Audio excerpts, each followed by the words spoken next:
पुराण के अनुसार वाल्मीकि का नाम अग्नि शर्मा था, जिनका जन्म एक ब्राह्मण परिवार में हुआ था। वह एक निष्ठावान पर उपद्रवी बालक थे।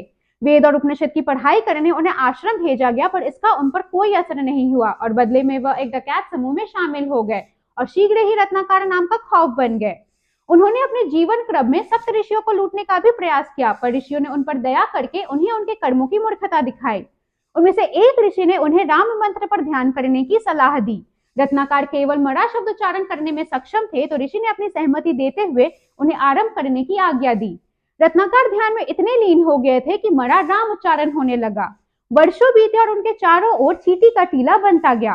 सालों बाद जब ऋषि वापस लौटे और चींटी के टीले से राम नाम सुना, तब उन्होंने रत्नाकर को आशीर्वाद दिया और कहा, क्योंकि रत्नाकर ने महान सिद्धि प्राप्त की है और चींटी के टीले से उनका पुनर्जन्म हुआ है, इसलिए वह सदैव वाल्मीकि नाम से जाने जाएंगे।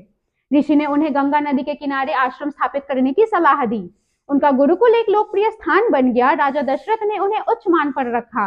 राम और सीता वनवास के दौरान इनके आश्रम इनका आशीर्वाद लेने पहुंचे और वनवास खत्म होने पर माता सीता को निष्कासित करने के पश्चात इन्हीं का आश्रम माता सीता का घर बना। लव और कुश भी यही जन्मे और उन्हें उनके पिता श्री राम से वाल्मीकि ने ही मिलवाया और फिर ब्रह्मा जी के कहने पर दिव्य काव्य रामायण की रचना करके उत्पन्न हुए प्रसिद्ध आदिकवि वाल्मीकि।